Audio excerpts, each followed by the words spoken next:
aimé, je ne suis pas vraiment politicien. J'aimerais justement lancer le message prophétique par rapport à Yamboka. Et tout le kanzambe na bozindo to kota na bozindo to le kanzambe bato ba loko yeba eloni esala maki mboka etambola boy makambo yo Bible lobi attend de la fin to vivre en RDC to ndo yo kan okana ba mboka extérieur ba lesbianisme ba pédophilie na misala ba to misala ba conditions, c'est-à-dire ce sont des choses spirituelles. En tout cas, est-ce que ba non ça makambo o ba yo ka to bazo yo kate, c'est-à-dire le salut est individuel.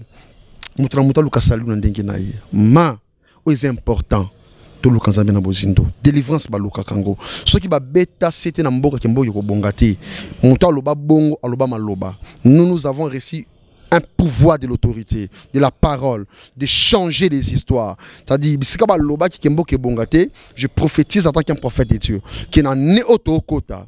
Il faut qu'il y ait un changement. C'est-à-dire batu oyo ba luka nzambe na bozindo ba mona changement na ba vie na bango.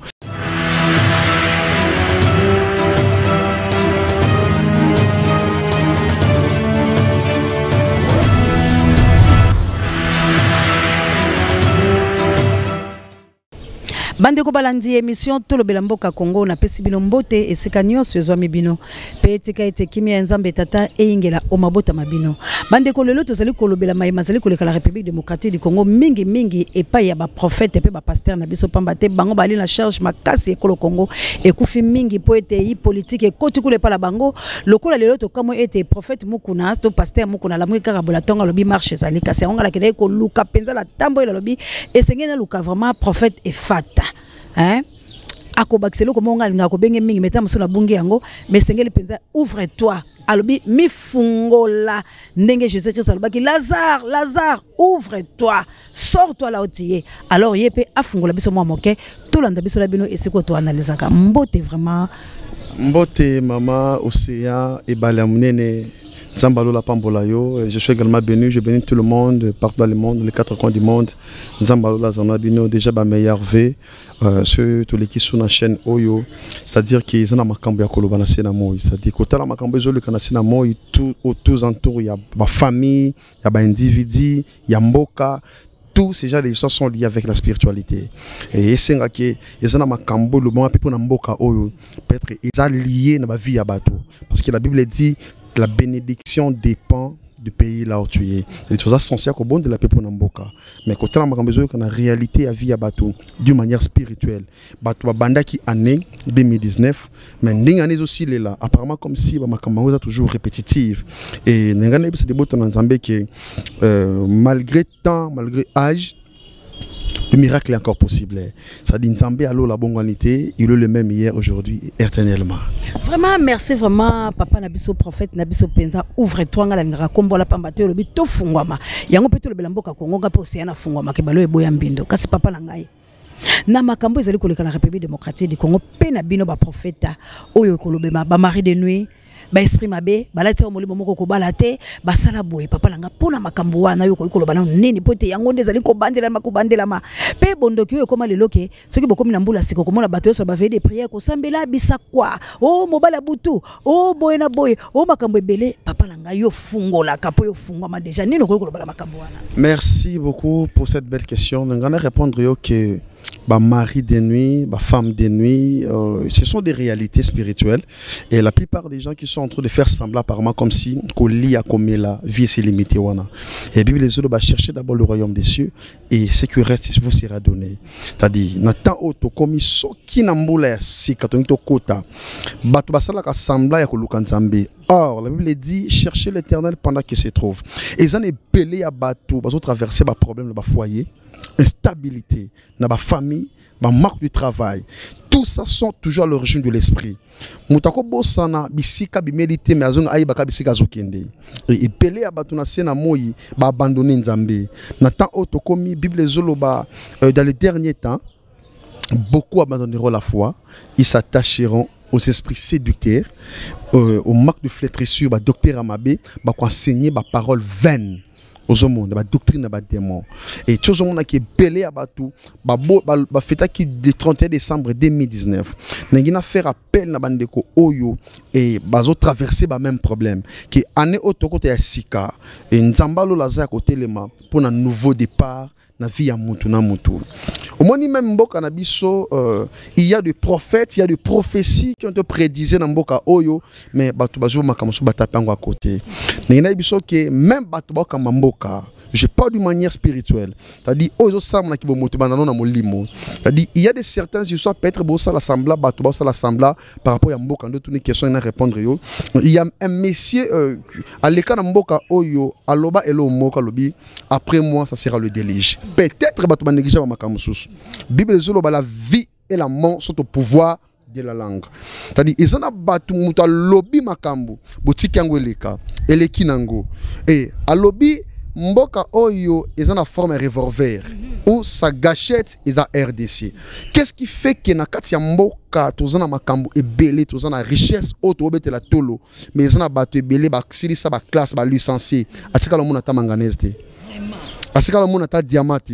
À mon avis, couvre pourquoi parce que tout ça peut producteur d'énergie électrique aux hommes. Ce que Babylone qu'on a nié son, non on a ébisso qui n'a qu'à Mboka au monde ça tangi, il faut kamai.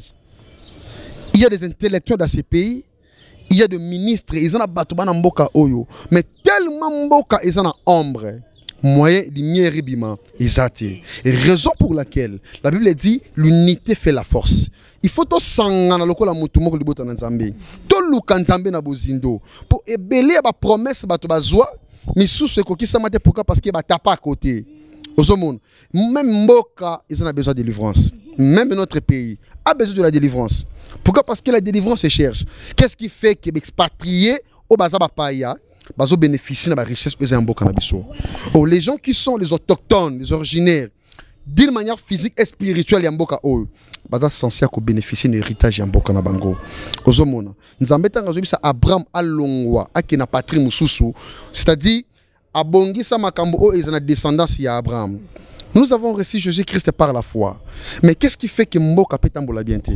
Qu'est-ce qui fait qu'il y a un problème dans l'église? Les gens partent là et belé na kati l'église na ta otokomi lobby déjà aweza le 31 vous verrez beaucoup de gens dans l'église mais na tongo abosani origine naïe na tongo abosani objectif naïe alangwa amela asala débauche tous sont liés aussi na ba œuvre ya nzoto.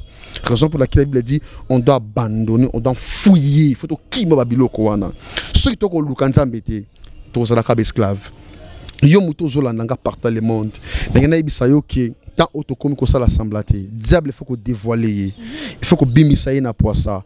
Et Bible le voleur ne vient que pour voler, dérober, égorger. Moussa na isa ko baby ça. Pendant to lukanzambe, diable personne ba formule. A lukaban a ko détruire. Akanga batolien. O lingimba lelo 2 mois bokabwani. Na foyer, nzamba permettre au bala ako lingate jamais osanga ko bota mama. Nananga osala ke bato babala mbabota te. Or, ma source, ça va provenance aussi les classes au salaté. Les gens pensent que ceux qui ont voyagé, il y a des gens et là au moins que ndo qui peut locayo on a besoin de visa.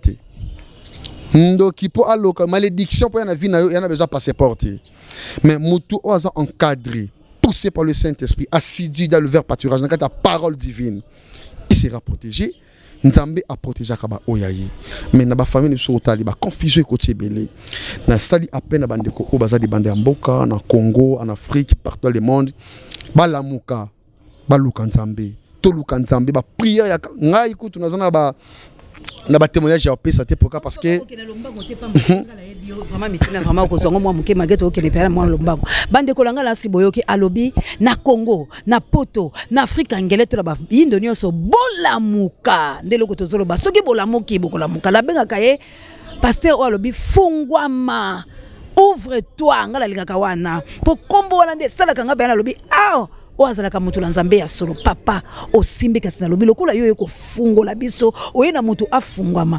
Est-ce que ko kele pas Félix te ko yebise ke Mboka oyo koma ya trahir peuple pour za kamuta solo na côté la politique te pour ba passer na bile belé na ba prophétie à l'okuta ngo moko betape à côté tala Mboka ndeto anango ba étranger bazingi Mboka ekolo na biso Ce que toi, malamu to koloba mukate yo fungolaka. Ozo longola batu na maloba. Ya koloba longola lokuta tambola la solo. Nini poko koloba poni koloba. Merci beaucoup pour cette parole. Je voulais dire ceci. En fait, la Bible dit vous connaîtrez la vérité et la vérité vous affranchira.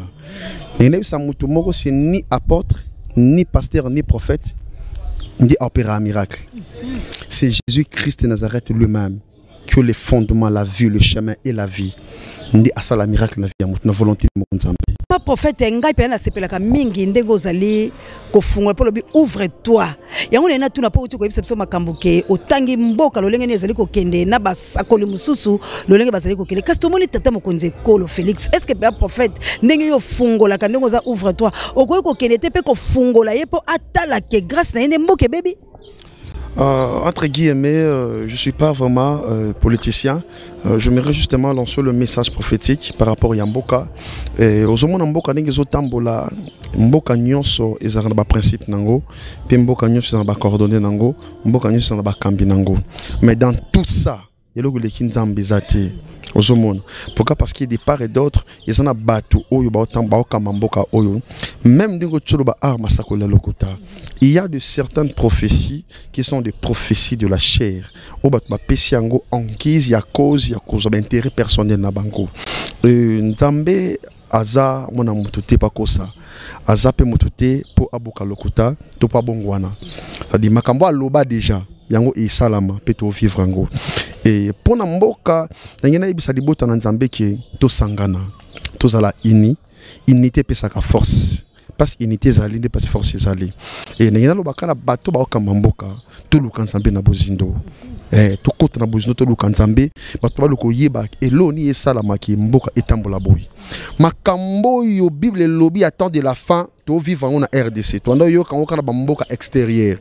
Ba lesbianisme, ba pédophilie, na misala ba to misala ba conditions, c'est-à-dire ce sont des choses spirituelles. En tout cas, est-ce que ba non ça makambo o ba yo ka to bazo yo kate. C'est-à-dire le salut est individuel. Mutra muta luka salut na ndenge na ye. Ma est important. To lukanzambe na bozindo délivrance ba luka kango ce qui ba beta c'était na mboka kembo yoko bongati muta aloba bongo aloba maloba. Nous avons reçu un pouvoir de l'autorité, de la parole, de changer les histoires. C'est-à-dire, je prophétise en tant qu'un prophète de Dieu, qui est en kota.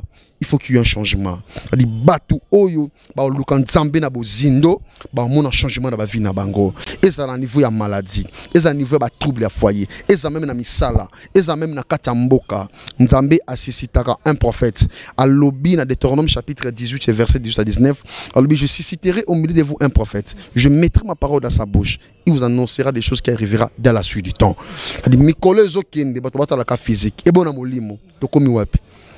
Les batoués ba ça l'assemblée ya kolia. Faites les cas. Demain d'ailleurs sur les 30. L'église de retourne de belé. Il y a des gens qui ont veillé to ya bandi mebele bakoya. Pourquoi? Parce que muto so bangaliwa. Parce que prophétie en minute comme esprit des morts, esprit des morts, esprit des morts. Donc un message moko na mois d'octobre qui na décembre bo mona ba mvula mo e beta dans lequel na chaîne mon songo na pesa ba message oyo. Na pesa ba message que bo mona ba artiste bo yoka na mboka au titre aussi sa année bo yoka makambo e salama to vivre en côté. To yoki to yoki en côté. Na intérêt mo yoko sa mututé. Partout dans le monde, on y a la oyo. Azana ba problème et tungisaye, santé, foyer, misala, ou esclavagisme dans le monde spirituel, blocage à Benga. Soyez agent de prophète. Na plus 243 82 21 78 177. Plus 243 82 21 78 177. Ayamba mutute. Ayamba prophète yemoko. En tout cas, on aura des bons moments à travailler, à prier, à luka nzambe na bozindo pour vivre na kangwama. Mais prophète ngana zo kele ponga linga ko lobaka fungola ngata na okaka likambana yango de na linga ka mingi. Prophète nga yo fungola ka. Po ete makamba yike mazali ko sala la République démocratique ko. Kasi biso bala imboka Congo to lobi guerre. Yo pe prophète to lobi to bundisa ba mona Rwanda. Po ete zo bala biso mingi na Nzambe ata Nzambe lobaki Pharaon ba Égyptien bokomona lelo bokomona ka bango te po Mose pa ekosikola bango kasi biso bakongo to binzala pasi ata bisakola bilo zo valeur te pour nini osakola pa na ngai nga naza na nzala lobi nakomi kosala kindumba yo kisoni mais or que ça ki nzambe nde mutalobela ki siko pasteur boko tinda biso to bunda bino boko zala sima na biso pona ko sambela ka nzambe bopia biso bisakwa to bino boko boma biso lisusu na ngina répondre dans la question OK même le peuple eux-mêmes ils sont derrière tout ça aux Hollandais c'est-à-dire un enfant de Dieu qui se ressent qui n'a pas enclavé il doit se révolter en esprit aux hommes. Quand tu te révoltes en esprit, c'est où on a besoin de vivre. Tout ce que nous vivons, ça commence d'abord spirituellement. C'est-à-dire, sur les statistiques, il y a beaucoup de prier. Au commentaire sur 92 ou 78 ou 92, on va faire la vie de prière. Mais laisse-moi te dire la vérité, le fait qu'on prier, ils ont fait au Kangwamate. Amen. Aux Hollandais. C'est-à-dire, il fait à prier, ils ont fait au Kangwamate. Mais tant que nous prier, ils ont un principe. Aux Hollandais. Pourquoi? Parce que la vie de l'homme sont toujours attachés à des choses charnelles. Nous, on Galates 5, 22, à Bétaï Solobi, tout si kamisala, yanzoto. Pourquoi? Parce que tu as intérêt na bango. Makila muteza sacré maman, vie muteza sacré. Aux hommes. Tant que Lazare a sécuit, bah parce qu'il y a olia. Pour aïe a sécuit a solo ta sécurité. Ce qui mutazo le lanzala. Na cause de lanzala, na vandi amen, na gêne. Aux hommes, c'est un principe on s'en va bisa yengai. Au lieu de pendant 2 jours, au lieu de pendant 3 jours, tout une quarantaine. Aux hommes, on est sili. Mais tous les gens en indenge nini. Est-ce qu'il faut marier de nous kango kaka? Il faut sanga ka musala. Il faut banda. Il faut sanga ya kolia. Et kolia eza l'un de petites histoires sociales ya mike. Oh ba tu faut balongango. Aux hommes, et faut na belle la nzambe kolo, faut na gêner pour na kolia lisusu. C'est très dangereux. Nous sommes là non seulement pour nous influencer, parce que moi je ne suis pas là pour influencer les gens. Nous avons fait comprendre au peuple de Dieu que Bazan a part. Même les gens qui sont en dehors de notre pays, ils ont part dans Mboka. Ils ont une origine. Tant que si Abraham a longwa, descendant si Abraham a bimi na origine. Zambata ite yono Abraham azala kindoki, mais Zambata la objectif. Ya makambo oyo atina libota opase bazali c'est faux Congo et Kangwama et nazo sakola déjà lokola mo sakola nzambe ki ane otozo kota mutu nyonso zaki na ba problème mutu nyonso zaki na ba défaillance mutu nyonso zaki na ba stress na kati ya vina na libota na makambo zaki bloquer ba activité ane oto kota na sakola ka mo sakola nzambe porte à ce qui fungwama. Pourquoi? Parce que les Égyptiens que vous voyez aujourd'hui vous ne les verrez plus jamais. Pourquoi? Parce que les bota na nzambe bazonga ki na koyoka mbela ya nzambe. Mais so zotambo na en dehors nzambe mambi fungo mandenge nini ozomona nzambe boya ka mutu te onyoso kometa ki lokola ba bêtise zonga na présence nzambe reconnaître mabe na yo bongola mutema nzamba lola kotambola na yo pe akofungolela obanzela bande ko balandi tokozana prophète pambate ya fungola ka boyoki ouvre toi ngala nga kombo wana ndeko bilo bato botambola ki na mabe ndeko Félix oyiba mapona motambola ki na mabe makile bato sopa mebele nzala pasi tozongela nzambe ya solo pona bibo sambela ka bola ba pasteur prophète lobi tozongela nzambe ya solo na ngai na bande ko nyoso tozala besoin Congo sikolama po ba pesa ka biso bisakolo lokuta te o mari de nuit mboke na mbongo tena na kobalo prophète photo simba kama mari de nuit na mikolo mezako ya en tout cas na ça disponible pona ko passer sur une émission na pour ça ba réalité moko terrible mari femme de nuit ils a terrible les hommes va foyer ba sorcellerie inconsciente. La sorcellerie consciente. Donc on comprend que pourquoi bazo avancer té. Pourquoi pas Kambia Congo bazo avancer té. To lobela makambo o nyonso. To kota sona bozinyo lukanzambe. Bato bazo fêter biso to kota ba retraite. Ozomona. Et on a besoin yoka vision ya nzambe nini atambusa mboka, pe atambusa ba vie ya bato na mbula ya sika. Mbula ya sika, rêve ya sika. Mbula ya sika, mabota ya sika. Mbula ya sika, misala ya sika. Mbula ya sika makambo nango pe ya sika. Ya sika. Na bonde dipona bakambi nyoso ya mboka nzambe alola zadiko na bango moluma nzambe kamba bango ils sont des hommes c'est-à-dire bazana na makila bana mai moluma nzambe ezadiko na bango apesa bango ba vision spécifique pona mboka ikende liboso bongo siko basakola lokuta yo poza prophète poto ko tuno mikolo ezali ko yamela ko to komila suka to kanga kyo pe na mwalo mbango kasi to kende nino ko yebisa la bango po batika pe mboka po bisako ya lokuta leki ya papa bino bazoka bino sutele ko la batwana ngena bisayo que Nzamba salara kana folte ils ont belé bato ba na foule mais bakangwama te ozolanda mais bato ba pesa mitema na bango na kontima bakangwama nzamba lola apambola partout dans le monde, le peuple de Dieu, le prophète Fata, Zala libre ya Benga. D'ailleurs, au moment numéro de tâche, Benga, Tourbon de l'Anzambé, plus 243, 82, 21, 78, 177, sur Benga, le prophète Yemoko. En tout cas, aux Zala qui n'a pas problème, aux Zala qui n'a pas déchiré na mitema, aux Zala qui n'a pas mertime de l'âme, les dieux qui restaurent les âmes abattues, à restaurer mitema ya bateau. Ici, aux Zanga qui m'enzamba, de Soumakasi, bisike kangama ki efungoma lisusu au nom de Jésus-Christ de Nazareth. Si kanzamba lola apambola sous chaîne o ba onyonso bazo telema pendant nazolo ba awande moli mazamba lobi ngana ibisa mama il faut que ba makasi na mikoleko ya pozo ko tambola. Pourquoi? Parce que ils ont makambo okola tesinga bona lobango na TV zate to lobango ta secret. Pourquoi? Parce que okomi déjà kolanda mapena ba attaque mingi. Osomona ils ont makambo il faut protection nzambe. Vous avez la sous-bouclier Nzambe. Nzambe m'a encore protégé. Nabi qui n'a pas comme ça après parce que t'as la vie en motuza sacré. Moi quand le bango paysan na TV zate. Nzamba la pambola bino ba meilleur V 2020. Tokin de liboso nouveau départ na katamboka makambo ya sika Nzamba tambola na biso to vivre oza bilaka na Nzambe.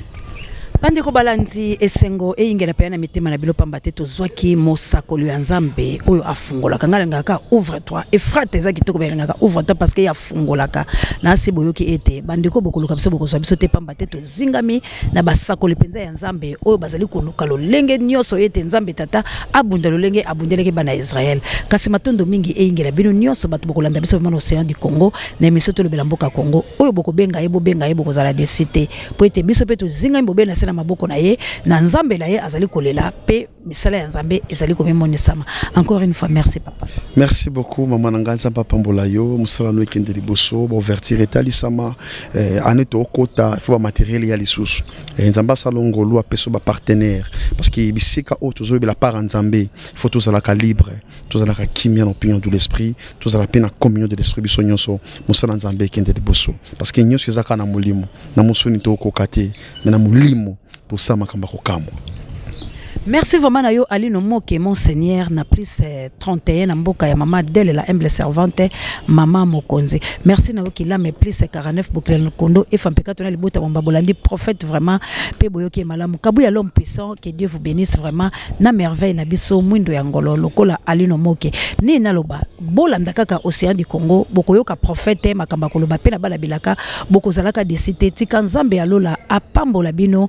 Merci na pape directeur recherche stratégique pourquoi pas maman Adja Awa pe maman Dele la humble servante pe na moi ce qui toko il faut que moto Anita Babe quand abiso to lobila bilo toko tala mikolo mezali koya bye.